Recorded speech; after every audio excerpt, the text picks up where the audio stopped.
Hey, deserving listeners, it's time to continue watching 90 Day Fiancé the other way. My name is Dr. Kirk Honda. I'm a therapist and a professor.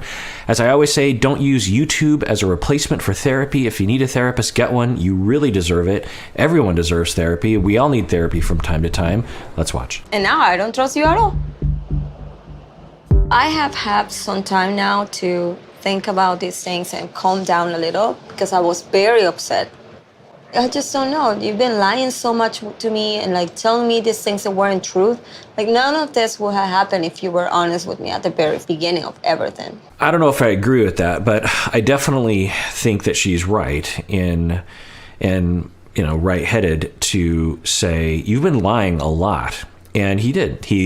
When he came back from Peru, he said the relationship was very brief and they weren't intimate. And he didn't have to lie about that. He could have, I've said this before, he could have been truthful in that moment, because they had broken up. So he could say, oh, yeah, I dated someone for a few months, but we were broken up. Or he could have said, you know what, it's none of your business. I'm not going to answer those questions. We were broken up. And in the same way that I'm not going to require you to tell me everything about your life now that we're broken up, I don't have to tell you everything about my life. But he didn't do that. What he did was he lied. He chose to make up lies that weren't true, and he didn't have to do that. And so she is right to feel hurt by that, to be upset, to be angry about that. But she said that if he would have been truthful from the beginning, everything would be fine. I don't think that's true at all.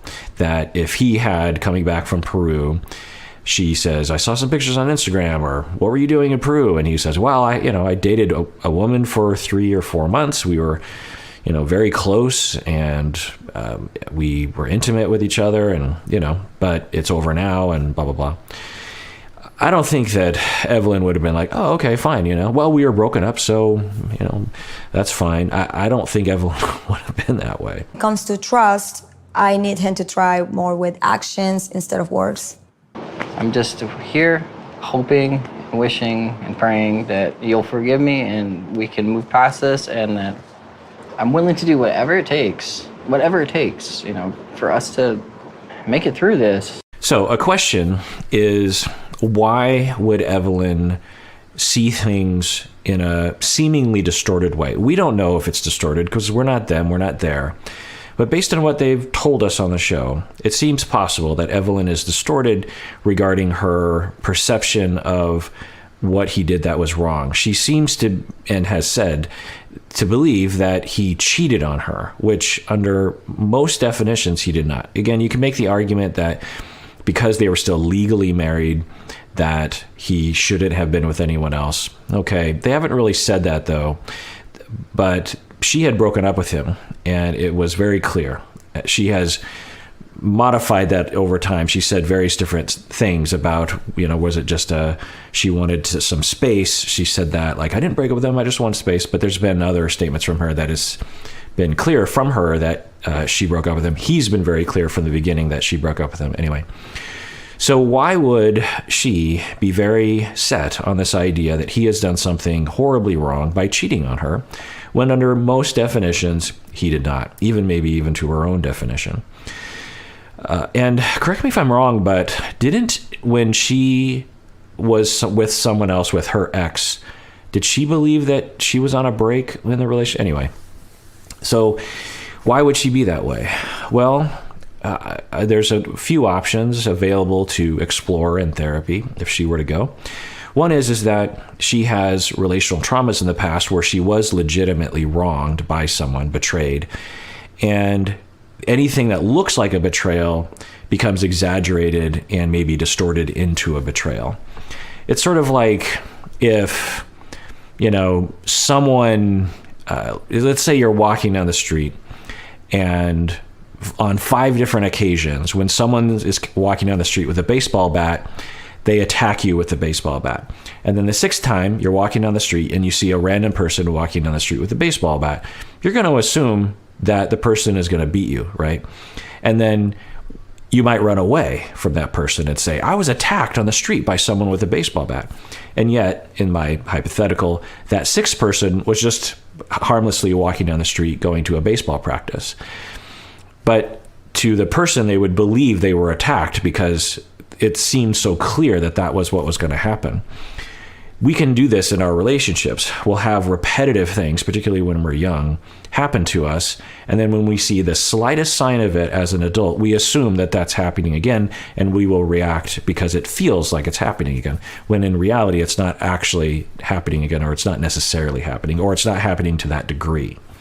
So that's one option, is that she has been abandoned and betrayed in a very unfair way when she was young or in the past, that has led her to see things that aren't necessarily there. Another reason is that she, because of relational traumas, has been made to feel very powerless in relationships. And a way of coping with that is to become very powerful in relationships, is to establish power and control. And one of the ways that one can establish power and control is to hold things over someone else's head. You screwed up and you owe me. And if you're looking for any kind of lever of power, maybe you'll just make stuff up that doesn't really exist, but that the other person can be convinced of. So now, people don't usually use power and control because they're jerk faces. Sometimes they do. But usually it's because they're terrified of being powerless, because to be powerless means certain things that have happened to them in their past. So that's another hypothesis. Another hypothesis is just a cultural difference that I just don't understand. For her, it could be that it's really unseemly and a big betrayal if you date someone soon after breaking up. And so that's another possibility. But I'm not necessarily hearing that from her. The other possibility is that she doesn't really want to be in this relationship, and she is extremely, someone actually wrote in and commented below, and in my comment video, I reacted to their comment, which was a reaction to my reaction to the show. Anyway, they were saying that they were like Evelin, or are like Evelin, in that they had a difficult breakup and they were very lonely and felt very hurt by the breakup. And then she met someone, and like Corey, he was very into her. And so this commenter was like, I don't really like him that much, but this makes me feel good because of how bad I feel about the breakup that I went through.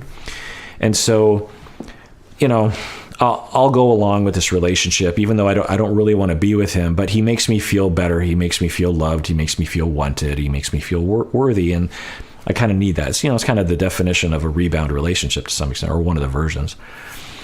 And then there would be times when she would distance herself from him and feel like, yeah, ultimately I don't want to be with this guy. And so I need to distance myself.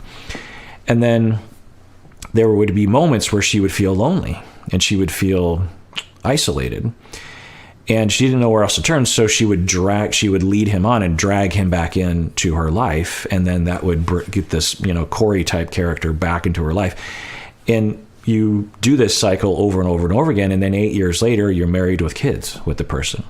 And never were you fully in on this relationship. Never did you say, I really want to be with this person. It was more out of a fear of being alone, or a worry about never finding the right person. It was never about, I want to be with this person.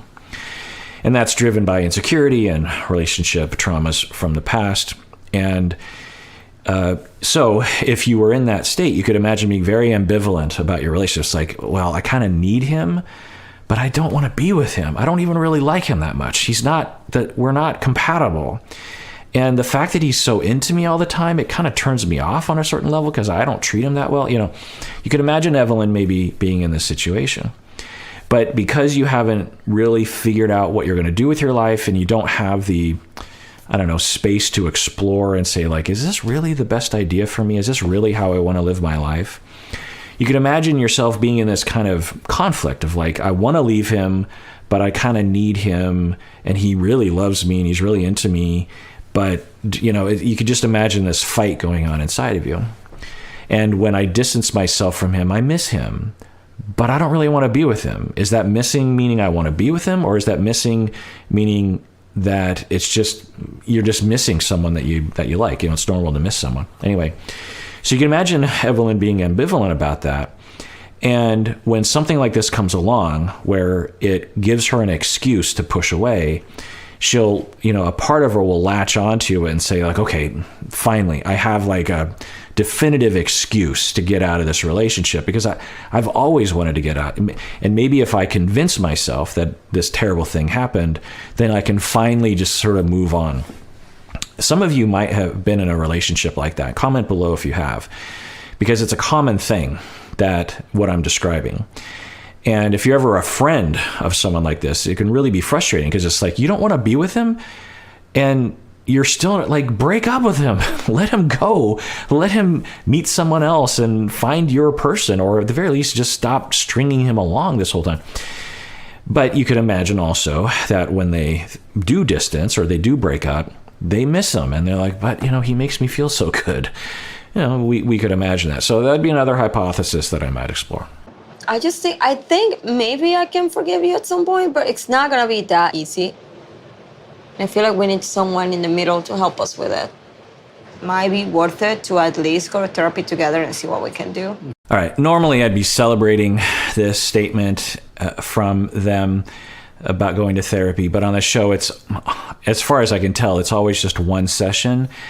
And although some of these one sessions seem to go maybe, they start a ball rolling to some extent, a lot of times these sessions are, in my opinion, at least what they show of us, of the session, just completely worthless. Or at the very least, it's just like support or something. For these two to truly change, Evelin, I think, has to really face some issues in herself. And maybe she will, but I don't know. The only way that this is gonna, so let me think. If they came to me and said like, okay, what do you think we need to do in therapy? I would say, well, couples therapy is probably the best thing to do. And, well, I don't know. I feel like she needs a lot of individual therapy. Well, the couples therapy will help with trust, but the whole trust anyway. So yeah. But I think Evelin needs a lot of individual therapy to explore like what's going on with her. Does she want to be in the relationship? I've worked with, it's a common thing that people come into therapy for is, do I want to be in this relationship or not? And I've learned over the years that this is an exploration that can take years to resolve. It might seem like, well, shouldn't you just know if you want to be with someone or not? No, not often not, especially when, you're invested in a relationship. So I would recommend that Evelin go to individual therapy to explore that pretty intensely and really discover, like, do I want Corey? Do I want to spend the rest of my life with Corey? Do I want to be exclusive to Corey? Regardless of what's happened about the lying. Do I like him? Do I want to be married at all? Who am I? What's my goal in life? How can I get my needs met? That kind of thing. Because I think there's a lot of confusion for her. And I think in that confusion, Corey just kind of inserts himself, which is fine. He's really in love with her. And then she just goes along with it, even though there's a whole swath of her personality that's resisting quite obviously. And then couples therapy, I think they could talk about the trust and his lying and that sort of thing. But I think that's limited in its usefulness because I don't know if they have that many communication problems. I mean, maybe there's other ways that she could express her desire. I guess that would be something they could work on, is the pursuer-distancer aspect, the potential preoccupied avoidant aspect of the relationship, where they could talk about, well, for you, Evelin, when you want space, how do you communicate about that? Corey, when she asks for space, how do you give her space? How do you communicate about your attachment needs in those moments? They could do some work. But I think the main question, and I've had couples come to me like this, and I discover what's really happening, and then I talk to the Evelins, and I say, you need to figure out if you want to be in this relationship. Like, that's a critical question that needs to be answered. We can do this in couples therapy, but you could also do an individual therapy, and I just kind of leave it up to the individuals. But I'm guessing we're just going to see one session. But I guess it'll be interesting to see what happens. If you want to see a therapist, let's see a therapist. Whatever it takes to help. Yeah, and someone that can help you with the lying as well. I agree. If we put forth effort, both of us, I really do think that we can move forwards and make each other happy, you know? Yeah. So it seems like they're headed towards reconciliation, which is a little surprising given where they were in the past few weeks. She was talking about divorce. She was totally done with him. She seemed like she had cut herself off emotionally from him. So now they're on the reconciliation path, which is fine. But it does alarm us a little bit to a potential pattern that we're seeing and have heard referenced, that she uses this breakup tool as a tool to communicate her needs to him. When we see people repetitively breaking up like this, especially when they literally say, I only broke up with him because I was trying to communicate something to him. I didn't really mean I wanted to leave him. Then that's concerning. And couples therapy could help with that. We'll see. Let's go to the therapy first, and then we'll see. I will schedule it, and you will pay. Of course, I will pay for it. All right, well, that does it for that episode. If you haven't become a patron of the podcast yet, you can do so now by going to patreon.com or clicking the link below. That's how we know you like what we're doing. When you become a patron, you're showing us that you really like what we're doing here, and you're really trying to support us in a very material way. You're saying, here you go, keep doing what you're doing. And really, if it weren't for the patrons, I wouldn't be able to do anything on this channel because I'd have to spend a lot more time at my other jobs so I could pay my bills. So thank you to all of you who have already become a patron, and thank you if you are considering it. Also, if you're a patron and you want to become an upper tier patron, then that's even more support. And if you want to become an annual patron, then you get a discount, and it's better for us for our planning because, when it's month to month, we're like, what's happening? But annual, then we're much more, sure of things in the future. But anyway, either way, totally cool. And everyone out there, please take care of yourself because you deserve it. You really, really do.